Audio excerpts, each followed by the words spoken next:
Prezados que me ouvem, nossa mensagem hoje tem como tema a salvação. Se temos agora o texto sagrado, como escaparemos nós se não atentarmos para uma tão grande salvação, a qual, começando a ser anunciada pelo Senhor, foi-nos depois confirmada pelos que ouviram. Hebreus 2 e 3. Salvação vem do latim salvatione ou salvazione. É a ação de salvar, é o efeito de salvar-se. Pessoa ou coisa que se salva. É a redenção, bem-aventurança e felicidade eterna. Essa felicidade eterna vem sendo buscada há milênios atrás. As religiões foram pensamentos filosóficos buscando a resolução da problemática. Quando o homem passa a pensar, passa também a compreender que existe algo sobrenatural, que ele tem responsabilidade em relação aos seus atos e obras, e que essas obras serão submetidas a julgamento um dia após a morte. Todas as religiões do mundo convergem para um só ponto: espírito depois da morte vai prestar contas. Essa prestação de contas não é mais nem menos do que resquício do plano do grande Deus Eu Sou, introduzidos na própria essência humana. Mesmo os homens, por mais primitivos ou selvagens que fossem, é sempre despertado neles o sentimento do sobrenatural. Apesar de não poderem ver, mas creem que existe. Aos materialistas, que procuram afirmar a existência do Espírito, mas no decorrer do tempo sempre mudam de opinião. Ele diz que não existe, mas no fim termina crendo. A ideia do sobrenatural esconde-se na noite dos tempos. Platão, famoso filósofo grego, considerado um dos maiores de sua época, foi discípulo de Sócrates e de Aristóteles, nascido muito antes de Cristo, no ano 428 ou 427. Portanto, quase meio milênio antes do mestre. Platão vivia, naquela época, no meio da maior cultura da Terra, que era em Atenas, onde proliferavam as ideias do materialismo. Atenas, naquela época, não conhecia a Bíblia, apenas por longe ouvia falar dos rolos, aqueles rolos de pele, que seria a Bíblia. A religião mosaica era conhecida à distância, mas naquela época a religião judaica não significava nada para os gregos, pois viviam à distância.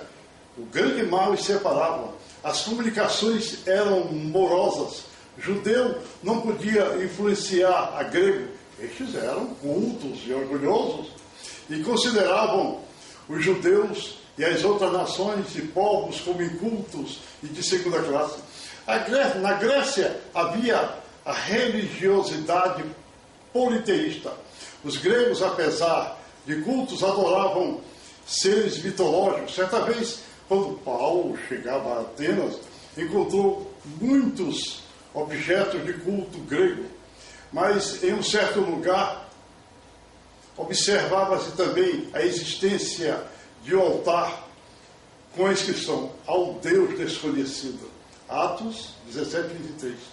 Os atenienses eram realmente muito religiosos e praticavam as cerimônias rituais a seus deuses, mas mesmo assim, como filósofos e cultos que eram, criam da existência de outro Deus.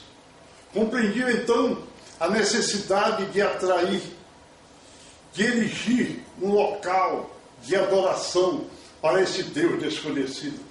Paulo um mensageiro de Cristo, aproveitava a oportunidade para declarar quem era o desconhecido, o Deus desconhecido daquele povo. E precisava então apresentar as boas novas, mostrar o grande perfil e o seu grandioso plano.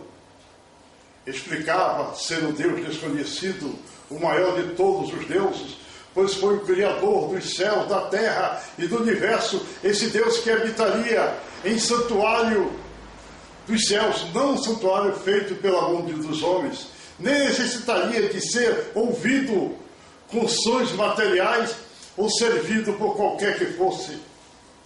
O Deus desconhecido seria, sem dúvida, o autor da salvação, o autor da vida eterna, o autor da vida humana. Esse Deus desconhecido um dia haveria de julgar a humanidade com justiça e retidão por meio de um varão que para isso destinou e acreditou diante de todos. Aleluia! Ressuscitando dentre os mortos. O povo ateniense ouviu o teólogo Paulo ensinar acerca de Deus. Eu sou. E o grande Deus desconhecido, no fim de sua locução, foi erguido por situações e seguido por um pouco de zombaria, pois falava acerca da ressurreição, e outros, porém, aceitaram a palavra de Deus. Era de se encerrar e era de se esperar alguns que aceitassem a palavra de Deus, pois o grande eu sou falava por seu servo, pois esta palavra nunca volta vazia. Nós vemos isso em Isaías 55:11. Sem dúvida, muita gente converteu-se ao cristianismo naquele momento pela instrumentalidade de Paulo. Nesses vídeos que eu tenho levado ao público, quantas almas famintas têm me enviado mensagens, pois nunca um pregador falou-lhes tamanhas verdades. Eles dizem que é uma coisa maravilhosa o que eu falo e que eu abro os olhos dele.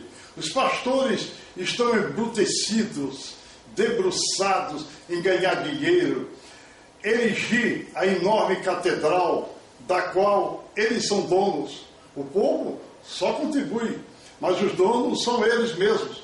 Depois são presos porque em pleno Pacaembu de São Paulo saiu com combis cheios de dinheiro.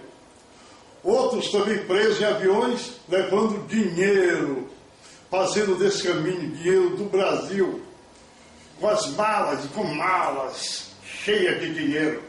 Observamos em relação a uma certa igreja, uma certa seita chamada Mundial, que seu líder, além de exigir o dízimo 30% de seus fiéis, contrário ao que diz a palavra de Deus, ainda contrata artistas para fingirem-se de paralíticos para receberem o milagre do seu líder. Isto é um crime. Um homem usado por Deus não precisa de coisa tão vergonhosa. O YouTube estampa tamanha vergonha e outras coisas terríveis deste homem. Se é mentira, por que ele não processa o autor dessa publicação? Naquela época havia necessidade de Paulo pregar para aqueles homens, pois se ninguém pregasse, como poderiam ouvir a palavra de Deus? Nós sabemos que a fé em Jesus vem mediante a pregação, Romanos 10 e 17. É por isso que eu estou pregando nesse momento para o mundo inteiro. É necessário que a pregação do Evangelho seja uma constante na vida de cada um. Devemos falar do plano de Jesus às pessoas. Devemos informar as tão grandes bênçãos que temos recebido. E assim, alguns começarão a crer. O Espírito Santo vai começar a trabalhar, pois quando alguém prega, o Espírito Santo trabalha. A sua missão é convencer a todos quantos ouvem a palavra de João 18,6. A missão do pregador do Evangelho de Cristo pertence ao homem, Marcos 16,15. A missão do Espírito Santo, nesse sentido, começa depois que o homem prega. Meus prezados irmãos, pessoa que aceita Jesus recebe a transmissão da salvação, recebe a bênção dos céus e deve pregar esse evangelho a outrem. Isto é, quem não ganha alma não pode ser salvo. Lucas 13:6 até 9. Precisamos ganhar almas para Jesus. Não iludirá nada, prezado irmão, e a igreja de todas as noites e ouvir pregações sem ganhar almas para Jesus.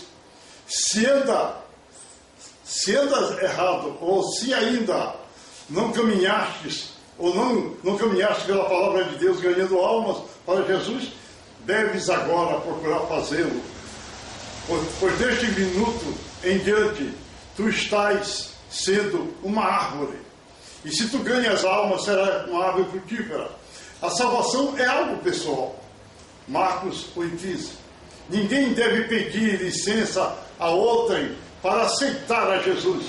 A pessoa deve aceitar a Jesus, em seguida será salva. Marcos 16,16. Não é necessário fazer prova para ser batizado. Pode fazer o respectivo ritual após a conversão, Atos 10:33. Depois de batizado, o indivíduo torna-se uma nova criatura em Cristo Jesus. Sai das trevas e vem para a luz. O que é maravilhoso é que quando uma pessoa se arrepende de seus pecados, há uma festa nos céus. Os anjos são os que fazem essa festa, Lucas 15:7. A salvação tem um preço muito caro, preço de sangue. Jesus derramou seu sangue. Atos 20:28. Derramou seu sangue por mim e por ti. Não, no tempo da lei mosaica, era necessário haver sacrifício de um cordeiro, cabrito, boi, para perdão dos pecados. Todos os antigos, quando pecavam, matavam sempre o animal. Êxodo 29:39. Deus Javé, o grande Deus eu sou, observou que havia muitos animais morrendo. Então enviou o seu filho para morrer por nós, como o último cordeiro a ser imolado, para perdão dos pecados da humanidade. Atos 8:32. E foi por intermédio do Cordeiro de Deus que nasceu a salvação, que surgiu a salvação, isto é, salvação pela graça. Quando passamos a pôr entradas que têm encruzilhadas, observamos sempre que nas encruzilhadas tem um sacrifício. Nesse sacrifício, são os homens dizendo: não aceitamos a salvação de Cristo. Meu prezado irmão, é preciso que você aceite o Evangelho. Esses pastores pastores pentecostais, batistas, presbiterianos, estão atrapalhando a obra de Deus. Esses outros aí fazendo esses escândalos. E ainda o pior escândalo que eles fazem é anunciar de forma errada a palavra de Deus. Eles atrapalham a obra de Deus. Nós aceitamos o sacrifício de Cristo. Cristo é maravilhoso. Nós somos salvos por intermédio do sacrifício de Cristo. Ele morreu por nós.